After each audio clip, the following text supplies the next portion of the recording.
우리가 사는 세상은 약속과 계약으로 이루어진 세상입니다. 정한 장소와 시간에 함께 모여서 예배를 드리는 것도 우리가 그렇게 정했기 때문에, 그렇게 약속했기 때문에, 이것은 성도 간의 약속이기도 하고, 우리가 하나님 앞에 하나님, 우리가 정한 날 정한 시간에 이렇게 예배하겠습니다 라고 약속을 드린 것이기도 합니다. 일반적으로 타인과의 만남은 약속이라고 하죠. 월요일날 12시에 어디에서 우리 식사로 만나겠습니다. 제가 식사를 대접하겠습니다. 이러면 이것을 약속이라고 하죠.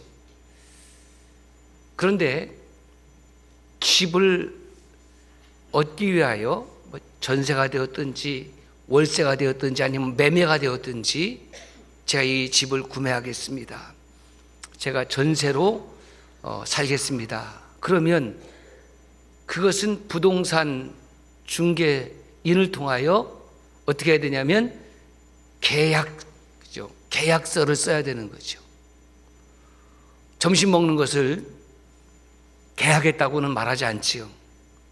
그런데 이 약속이나 계약은 모두 동등한 위치에서 약속하고 계약을 하는 겁니다. 내일 점심에 어디로 몇 시까지 와, 무조건 윽박 지르고 협박하면서 식사를 대접받는 사람은 그렇죠? 없습니다. 신앙생활도 앞서 말씀드린 것처럼 일종의 약속이고 계약인데, 이것을 성경은 뭐라고 표현하고 있냐면 언약이라고 표현합니다. 굳이 영어로 구별하면 언약은 커버넌트라고 표현하고 계약은 컨트랙트라고 표현합니다. 이 커버넌트와 컨트랙트의 차이가 뭐냐면, 이 계약 또는 약속이라는 것은 한쪽이 약속을 이행하지 못하면 그 약속은 깨어집니다. 물론 점심 약속을 했습니다. 그런데 그날 부득이한 사정으로 그 약속을 지키지 못할 경우에는 전화를 드려서 이러이러한 어려운 일이 갑자기 생겼습니다. 양해해 주세요 라고 그 약속도 연기하거나 취소할 수 있습니다. 좀 미안하긴 하지만 계약도 파기할 수가 있습니다. 부동산 거래됐다가 파기할 수 있습니다. 다만 그에 따른 손해는 감수를 해야 되는 거죠. 점심 약속 지키지 않았다고 해서 고소한다, 고발한다, 아니면 손해배상하라, 이런 사람은 없지요. 우리가 사는 세상에 계약이 되었든지 약속이 되었든지 다 잘 지켜야 되지만 부득이한 경우에는 지키지 못하는 경우도 생길 수가 있습니다. 이것이 바로 컨트랙트예요. 하나님과의 약속을 언약이라고 하는 것은, 이 언약은 커버넌트예요. 하나님과의 언약은 우리가 에노시 연약하고, 우리가 칸에 갈대와 같고, 우리가 뭐예요? 그 다음에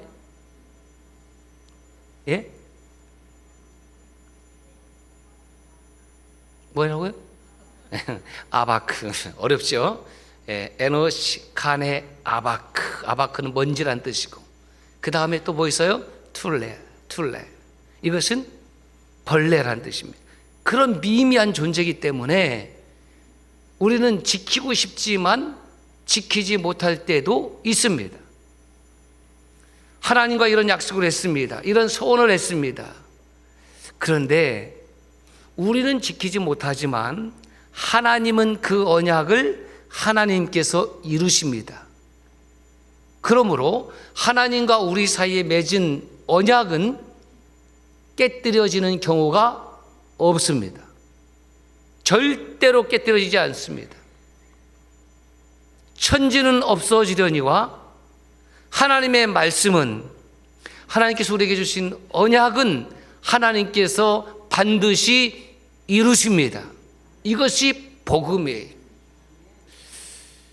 고대 근동에서 두 사람 사이에 어떤 약속 또는 계약을 할 경우에는 짐승을 잡아서 그 약속의 행위를 치릅니다. 속에 있는 내장 등등을 다 꺼낸 다음에 그 언약의 징표가 되는 짐승을 둘로 쪼개요. 쪼갠 다음에 그 약속을 한 두 사람이 그 짐승 사이로 지나가는 겁니다. 그 의미는 우리가 지금 약속을 했는데 그 약속을 어길 경우에는 그 어긴 사람이 이 짐승이 둘로 쪼개진 것처럼 그러한 화를 당한다라는 사실은 매우 무겁고 무서운 의미가 있습니다. 반드시 지켜라, 이런 뜻입니다. 하나님은 아브라함과 언약을 맺으시는데 창세기 15장 17절에 보면 하나님께서 아브라함에게 일방적으로 언약을 맺으시면서 그 아브라함이 제물로 올려드린 그 언약의 표시 사이로 횃불이 지나갔다, 이렇게 기록하고 있습니다. 횃불은 오트세메이온 사인이죠. 하나님의 임재의 사인입니다. 사람과의 사이의 약속은 두 사람이 지나가야 되지만 하나님과 사람 사이의 약속은 하나님만 지나가십니다. 다시 말씀드려서 사람은 부족하고 연약하기 때문에 그 약속을 지키지 못할 때도 있지만 그 약속의 표시로 된 동물, 그 제물 사이로 지나가신 하나님은 그 약속을 언제나 이루시고 끝까지 이루시고 영원토록 이루시는 하나님입니다. 그러므로 요한 사도를 통해서 뭐라고 말씀하십니까? 세상 끝날까지 너희를 사랑하겠다. 하나님만이 하실 수 있는 약속이고 언약이지. 내가 너희와 영원히 함께 하겠다. 이것도 하나님만 우리에게 주실 수 있는 언약입니다. 물론 우리는 살아가면서 사랑하는 사람하고 이렇게 이야기할 수 있습니다. 당신을 영원토록 사랑해. 그만큼 사랑한다라는 강조의 표현이지 실제적으로 몇 년 동안 사랑할 것인데 라고 따져들면 피곤합니다. 몇 년을 사랑하겠습니까? 그럼 실제적인 이야기로 들어가면 살아있는 동안만 사랑할 수가 있습니다. 그런데 우리는 그렇게 이해하지 않지요? 영원토록 사랑해. 그 실제에서 영원토록 저와 여러분을 사랑하는 존재가 되기 위해서는 그 존재 자체가 영원성을 가지고 있어야 됩니다. 그 영원성을 가지고 계신 분은 오직 천지 만물을 창조하신 야훼 하나님밖에 없습니다. 하나님만이 영원하십니다. 하나님만이 영원하시기 때문에 저와 여러분들의 영원성을 하나님만이 보장해 주실 수가 있습니다. 할렐루야. 이게 복음입니다. 한번 옆 사람에게 물어보세요. 혹시 영원하세요? 혹시 영원성을 가지고 계세요? No. 여러분 누구 마음대로 그렇게 머리도 빠지고 검은 머리가 흰 머리 되고 누구 마음대로 그렇게 늙어가십니까? 우리는 영원한 존재가 아니기 때문에 그렇습니다. 누구 맘대로 사랑하는 일을 두고 별세한다는 말입니까? 우리는 영원한 존재가 아니기 때문에 그렇습니다. 그래서 영원한 존재가 아니기 때문에 우리는 사랑하는 이들의 별세 앞에서 눈물을 흘릴 수밖에 없는 겁니다. 아, 우리에게는 영원함이 없구나. 그런데 그 눈물을 닦아줄 수 있는 분은 오직 예수 그리스도니. 왜냐하면 after death, 죽음 이후에, 그리고 지금부터 영원까지 저와 여러분들의 영혼을 영원히 책임져 주시는 분은 오직 예수 그리스도이시기 때문에, 할렐루야, 이것이 우리가 하나님을 섬겨야 되는 이유입니다. 하나님은 성경을 통해서 보면 사람과 끊임없이 이 언약을 맺으시고 언약을 갱신하십니다. 노아 시대에 홍수로 심판하셨지만 다시 물로 심판하지 않으시겠다고 하나님께서 무지개로 사인을 주셨습니다. 무지개 언약입니다. 그러므로 저는 그 말씀을 그대로 믿습니다. 다시는 하나님께서 물로 세상을 심판하지 않는다고 말씀하셨기 때문에 하나님은 그렇게 하실 것입니다. 아브라함과 맺은 언약도 있습니다. 시내산에서 모세와 그리고 이스라엘 백성들과 맺은 언약도 있습니다. 그래서 이스라엘 백성들의 신앙의 근간이 되는 것이 뭐냐면 이 커버넌트예요. 이것을 히브리어로 브릿이라고 하는 겁니다. 브릿. 오늘 우리가 신앙생활을 하는 이유도 무엇이냐면 하나님께서 주신 그 언약은 변함이 없으시기 때문에 그 언약의 말씀을 믿고 따라 살아가는 겁니다. 하나님만이 영원하시기 때문에. 그래서 하나님은 구약시대부터 하나님의 말씀의 종들을 세우셔서 예레미야나 호세아나 이사야나 이 수많은 선지자들을 통해서 주신 그 메시지의 통일성이 무엇이냐 하면 하나님께서 주신 언약을 끊임없이 상기시켜 주는 거예요. 왜? 우리는 연약해서 잊어버리니까, 또는 잃어버리니까. 하나님의 종들을 통해서 끊임없이 하나님의 언약을 상기시켜 주십니다. 그래서 이스라엘 백성들의 신앙을 언약 신앙이라고 할 수 있는 겁니다. 저와 여러분의 신앙을 언약 신앙이라고 할 수 있는 겁니다. 누가 누구에게 주신 언약입니까? 하나님께서 저와 여러분들에게 주신 언약입니다. 우리는 아브라함을 일반적으로 믿음의 조상 또는 믿음의 선조 이런 표현을 씁니다. 그러면 왜 아브라함을 믿음의 조상이라고 부르는가? 이렇게 질문할 수 있습니다. 그것은 하나님께서 아브라함과 맺은 언약 때문에 그렇습니다. 이 아브라함과 맺은 언약에 몇 가지 특징이 있어요. 첫째는 하나님께서 아브라함을 택하셨습니다. 아브라함이 하나님을 택한 것이 아니에요. 이것을 은혜라고 하는 겁니다. 저와 여러분들이 하나님을 택한 것 같지만 실제로 요한 사도를 통해서 뭐라고 말씀하셨냐면 우리가 하나님을 사랑함은 그가 먼저 우리를 사랑하였음이라고 말씀하고 있습니다. 아이가 태어나서 부모를 사랑하지요. 먹이고 씹기고 재우고 양육시켜주고. 아빠 사랑해요? 엄마 사랑해요? 자기가 사랑이 먼저 시작된 줄로 착각하지만 그 이전에 부모의 사랑이 아이들에게 있었던 것처럼 우리가 주님 사랑해요 라고 고백하는 이유는 찬양대의 자리에서 예배자의 자리에 앉아서 하나님께 영광과 찬송을 올리는 것은 우리가 하나님을 사랑합니다라는 고백이기도 하지만 하나님께서 저와 여러분들을 먼저 사랑해 주셨기 때문에 그 먼저 사랑하심에 대한 감사의 응답으로 영과 진리로 예배 드리는 것입니다. 두 번째 특징은 뭐냐 하면 이 아브라함과 맺은 언약은 아브라함에 의해서 성취되는 것이 아니라 하나님의 절대적인 권능, 권세와 능력으로 성취해 가시는 겁니다. 여러분, 아브라함의 후손들이 지금도 나라를 이루고 살고 있습니다.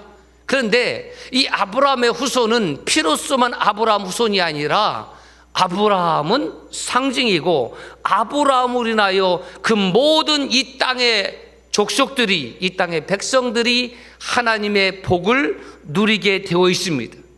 그것은 오직 하나님의 권세와 능력으로 그 구원을 이루어 가시는 겁니다.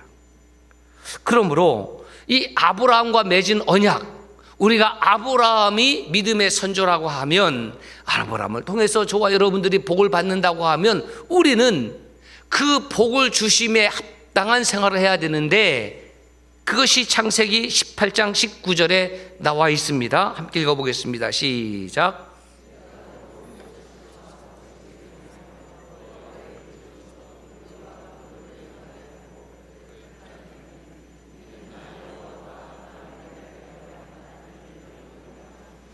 그 복을 받았습니다. 아브라함을 통해서 선택을 받았습니다. 그러면 우리는 그 복받은 자의 삶에 합당한 생활을 해야 된다는 겁니다. 복 많이 받으세요. 이제 새해가 둘째 주 시작됐으니까 별로 인사 안 하지요? 인사 많이 했습니다. 복 많이 받았습니까? 예, 받았습니다. 그 복은 어디에서 나온 것입니까? 저에게서 나온 것입니까? 아닌데요. 어디에서 나왔습니까? 잘 모르겠는데요. 그 왜 그렇게 얘기를 했습니까? 아니, 그냥 인사인데요. 그 허언입니까? 여러분, 복의 근원은 예수 그리스도, 샘의 근원에서 샘물이 퐁퐁 솟아나오듯이 복의 근원 되신 예수 그리스도로부터 저와 여러분들에게 때를 따라 돕는 복과 은혜가 날마다 부어주시는 줄로 믿습니다. 그래 찬송하잖아요. 복의 근원 강림하사, 복의 근원이 나에게 임하였기 때문에 찬송하게 하는 거예요. 왜 찬양대에 섰느냐? 왜 우리가 찬송자의 자리에 있느냐? 복이 나에게 임했기 때문에. 그래서 예배는 누가 예배하냐면 복받은 사람이 예배하는 것이고 은혜 받은 사람이 예배를 드릴 수가 있는 겁니다. 아브라함과 맺은 언약 네 번째 특징이 뭐냐면 이것입니다. 시작. 아브라함의 언약은 모든 족속을 위한 언약이었다. 창세기 12장 3절 말씀이에요. 시작. 너를 축복하는 자에게는 내가 복을 내리고 너를 저주하는 자에게는 내가 저주하리니 땅의 모든 족속이 너로 말미암아 복을 얻을 것이라 하신지라. 땅의 모든 족속이 너로 말미암아 복을 얻을 것이다. 여러분의 가정이, 여러분의 가족들이 여러분으로 인하여 복을 받기를 주의 이름으로 축원합니다. 여러분의 일가 친척이 여러분 한 사람으로 인하여 복을 받기를 주의 이름으로 축복합니다. 왜 복이 임하지 않았느냐? 내가 하나님의 복을 받은 적도 없고 삼한 적도 없고 나로 인하여 나의 가정이, 나의 일가 친척이 복받기를 원하는 마음이 없이 그냥 대충 입술로 서비스하고 사니까 내가 복의 근원이 되지를 못하는 것이고 복의 유통업자가 되지 못하는 것 아니겠습니까? 여러분, 신앙의 생활이라는 것은 결국 하나님과의 언약입니다. 앞서 예배를 말씀드렸습니다. 하나님 날마다 감사하겠습니다. 하나님 날마다 성경을 통독하겠습니다. 제가 새벽을 깨워서 기도하겠습니다. 제가 교회의 재직으로서 이런 사역도 하겠습니다. 이런 헌신도 하겠습니다. 이 자리에 앉아있는 저와 여러분들이 지금 무엇을 하고 있냐면 하나님의 언약을 이루어 가고 있는 거예요. 찬양대 자리에 앉으라고 누가 막 목을 비틀어서 앉아 있는 분이 있습니까? 여러분 헌신하라고 우리 교회에서 강요해서 여러분의 인권을 침해한 적이 있습니까? 없어요. 하나님, 제가 하나님의 은혜를 받은 사람입니다.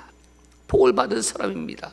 제가 이러이러한 헌신으로 하나님 사랑하겠습니다. 그렇게 우리가 살아가는 것 아니겠습니까?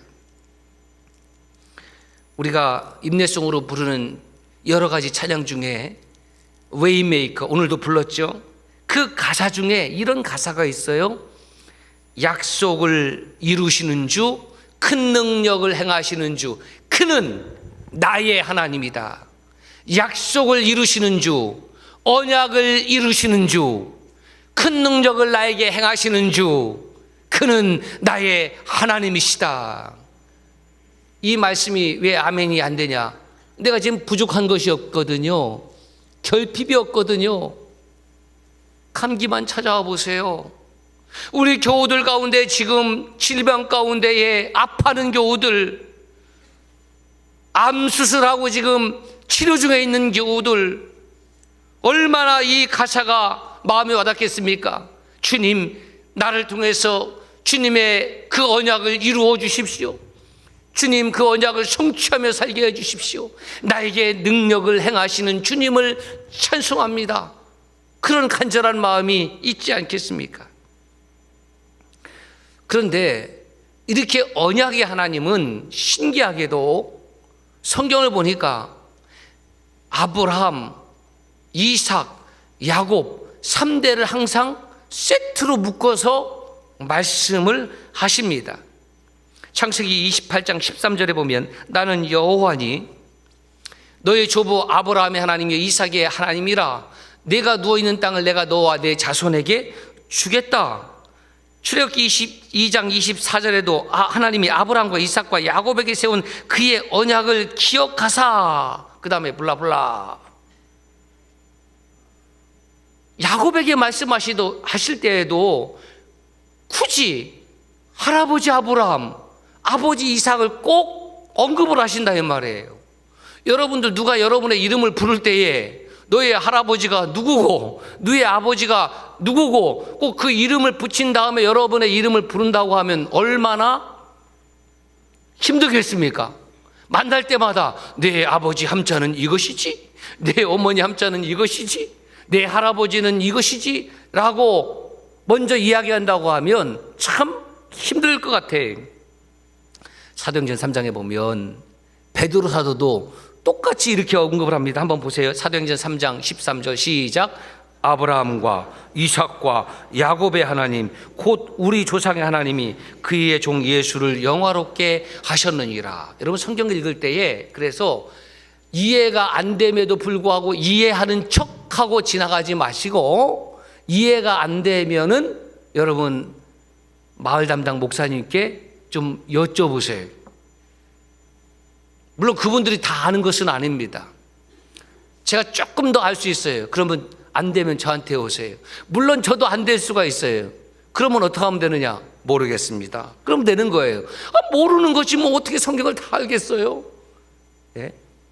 모르긴 모르지만 궁금하신 것에 대해서는 제가 조금 더 신학적으로 연구를 해서 대답을 해드리겠습니다. 그렇게 할 수 있지만 성경 다를 아는 것은 아니에요.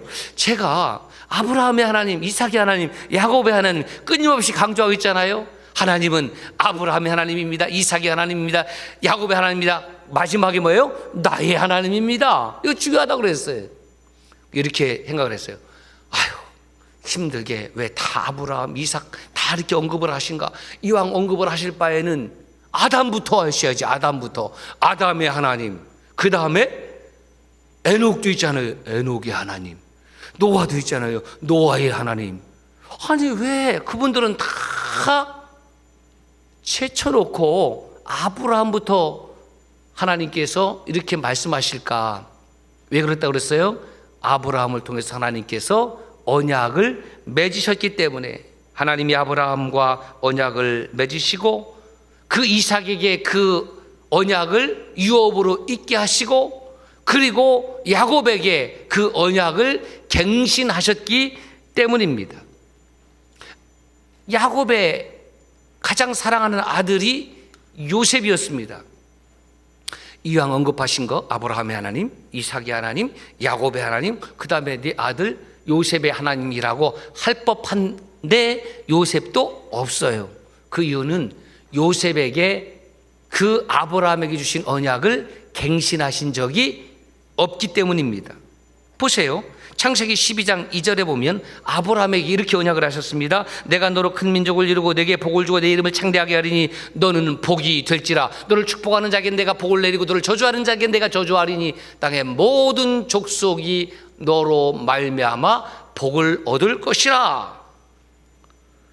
그래서 이 아브라함에게 하신 언약은 첫째는 큰 민족을 이루고, 두 번째는 이름을 창대케 하고, 세 번째는 모든 족속, all nations, 열방이, 이 땅의 모든 사람들이 아브라함으로 인하여 복을 받게 될 것이다. 여러분, 이것은 우리가 상상할 수 없는 수준의 복 아닙니까? 가정이 되었든지, 회사가 되었든지, 교회 공동체가 되었든지, 나라가 되었든지, 한 사람의 영향력이 얼마나 중요한지는 여러분 살아가면서 느끼지 않습니까? 한 가정의 가장이 얼마나 중요한 역할을 합니까? 아버지가, 어머니가 그 영향력이 자녀들에게 끼치고 그 영향력이 일가 친척에게 끼쳐지는 것 아니겠습니까? 지휘자 한 사람의 영향력이 모든 찬양대원들에게 끼쳐지는 것 아니겠습니까? 담임 목회자 한 사람의 영향력이 모든 성도들에게 미치는 것 아니겠습니까? 그래서 그 한 사람이 복을 받고 그 리더자가 하나님의 복을 따르는 사람들에게 유통하는 복의 유통자가 돼야 되는데, 그렇지 못하면 화와 근심을 유통하는 자가 되는 것 아니겠습니까? 이 언약을 아들 이삭에게 다시 하나님께서 언급해 주세요. 그것이 창세기 26장 3절 4절에 나와 있습니다. 그리고 이 언약을 다시 야곱에게 또 유통해 주십니다. 그것이 창세기 28장 14절입니다. 같이 읽겠습니다. 내 자손이 땅의 티끌같이 되어 네가 서쪽과 동쪽과 북쪽과 남쪽으로 퍼져나갈 것이며 땅의 모든 족속이 너와 내 자손으로 말미암아 복을 받으리라. 아브라함에게 나타나셔서 언약을 했습니다. 아들 이삭은 그 이름의 뜻이 웃음이라는 뜻이에요. 정말 평화롭게 이삭은 그 하나님께서 주신 아버지의 언약을 유업으로 이어받습니다. 그런데 문제가 되는 것은 누구라고요? 이 창세기 50장 가운데 14장을 기록하고 있는 야곱이라고요. 여러분, 야곱이 누굽니까? 내가 야곱 같은 사람입니다. 아니에요. 제가 야곱입니다. 야곱이 과연 이 아브라함에게 주신 너로 인하여 모든 족속이 복을 받을 만한 그 유업을 이어받을 만한 자격이 있는가? 아버지 속이고 형 속이고 그 다음에 외삼촌도 속이는 그 인생을 산 야곱이 과연 이런 어마어마한 복을 유업으로 이을 자격이 있다는 말인가? 하나님을 경외해서 장자의 명분과 장자의 축복을 받은 것이 아니라 자기의 욕심을 채우기 위한 수단으로 가졌던 거 아닙니까? 그 기복주의 신앙이죠. 그런 야곱이 도망자의 길에서 루스 곧 베델에서 아브라함의 하나님, 이삭의 하나님 만났잖아요. 할아버지와 함께 하셨던 하나님, 아버지와 함께 하셨던 하나님을, 그 말로 들었던 하나님을 베델에서 극적으로 만났습니다. 그 베델의 만남은 자기가 도망자의 신세가 되었을 때에 아버지 어머니도 힘이 되어주지 못하고 어떤 누구도 힘이 되어주지 못하고 코를 단신으로 도망자의 신세가 되었을 때에 그 누구도 나를 도와주지 못하는 상황에서 하나님을 만났습니다. 그리고 먼 30여 년의 세월이 흘렀습니다. 아내도 4명이나 생겼습니다. 자녀도 13명이 되었습니다. 거대한 부를 이루었고 많은 종들이 따라붙는 일가를 이루었습니다.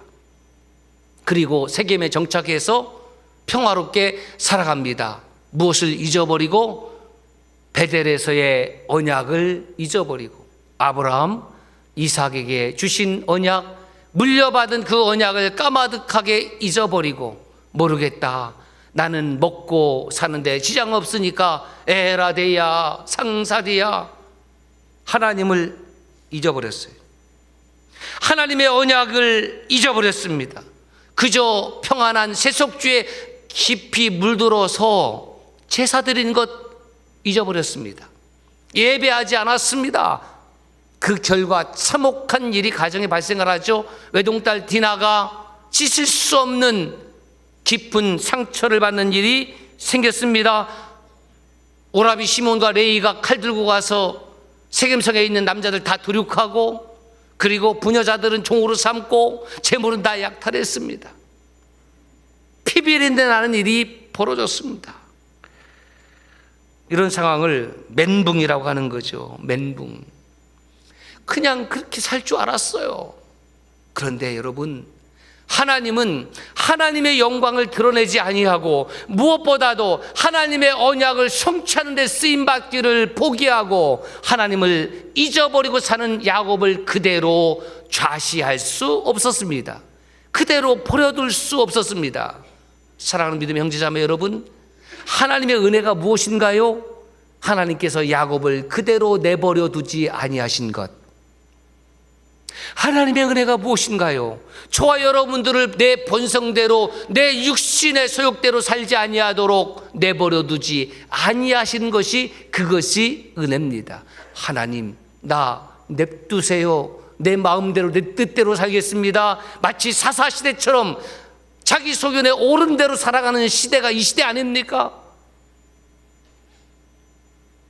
그래서 편리주의 신앙생활에 길들여져서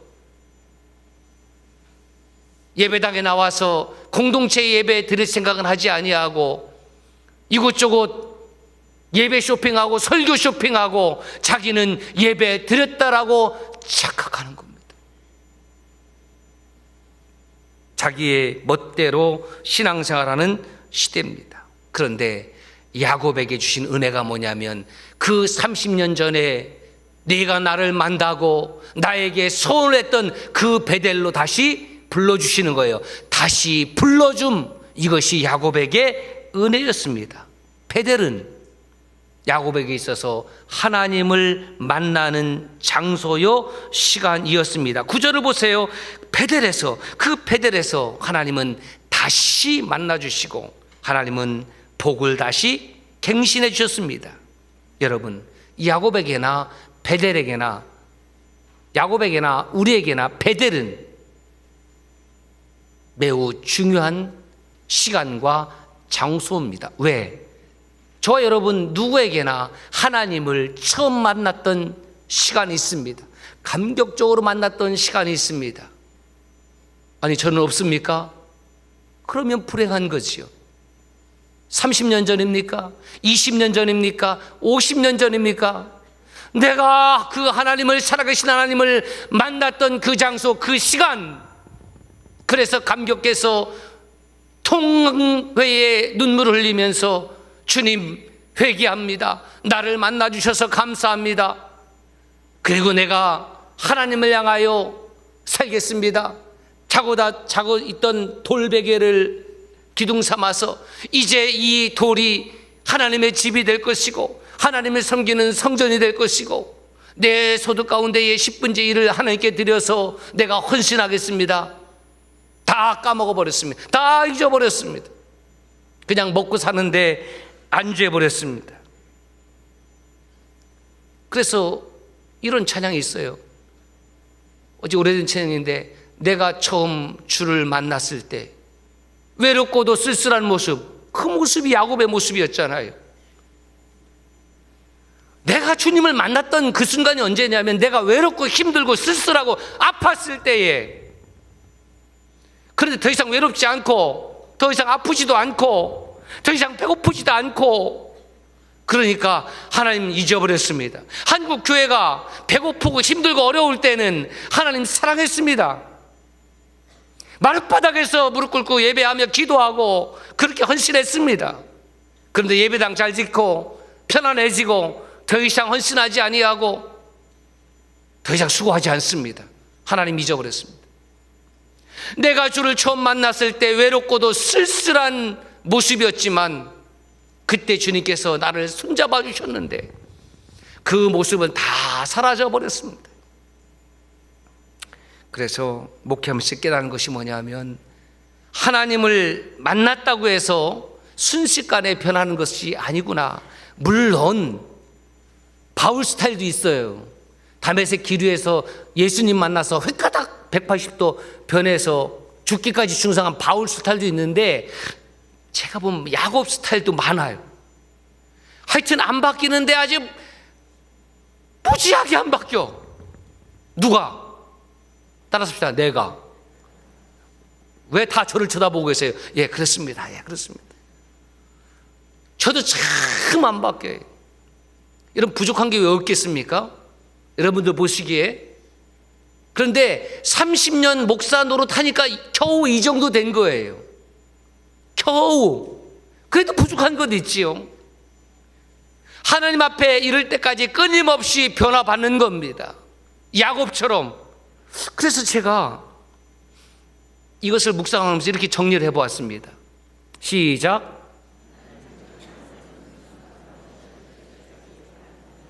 하나님을 만난 베델은 완성된 곳이 아니라 야곱이 변화받는 출발점이었다고요. 시작점이었다고요. 그 10절을 보면 하나님은 그 야곱의 이름을, 내가 너 그 분이엘에서 마하나임에서 야곱에서 무엇으로 이름을 바꿔주었습니까? 이스라엘. 그곳에서 아브라함의 언약을 야곱의 언약으로 갱신시켜 주셨잖아요. 11절 12절 보십시오. 나는 전능한 하나님이라 생육하며 번성하라. 한 백성과 백성들의 총회가 내게서 나오고 왕들이 내 허리에서 나오리라. 내가 아브라함과 이삭에게 준 땅을 내게 주고 내가 내 후손에게도 그 땅을 주리라. 베델로 올라갔습니다. 30년 전에 세웠던 그 돌멩이가 어떤 돌멩이인지 기억이 나겠습니까? 어디 있을까요? 그래서 다시 돌을 집어다가 그 기둥을 세우고 그 돌에다가 전제하는 거예요. 전제가 뭐냐면 포도주를 붓는 것을 전제라고 그래요. 포도주는 충성과 헌신의 상징이에요. 나를 드립니다.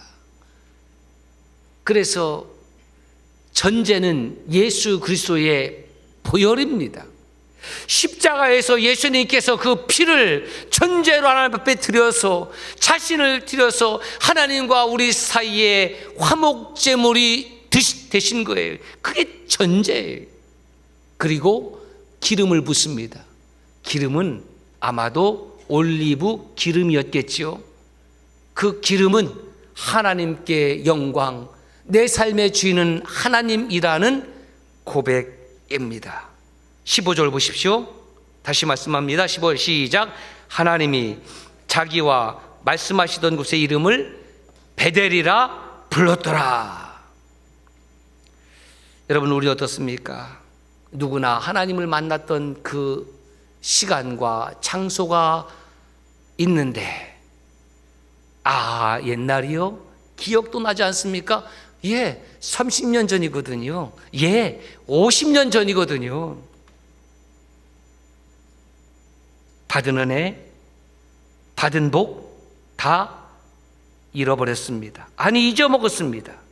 하나님께 어떻게 하겠다는 소원도 까먹었습니다. 그리고 세운 돌기둥도 어디에 갔는지 모릅니다. 그러므로 참된 믿음, 참된 신앙은 무엇이냐?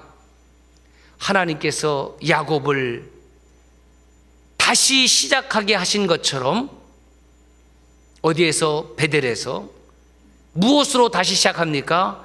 하나님께서 저와 여러분에게 주신 그 언약을 갱신함으로 다시 시작하게 하는 것입니다. 그렇다면 저와 여러분들의 언약의 갱신, 그 자리와 시간, 그 베델은 어디입니까? 그것으로 돌아갑시다.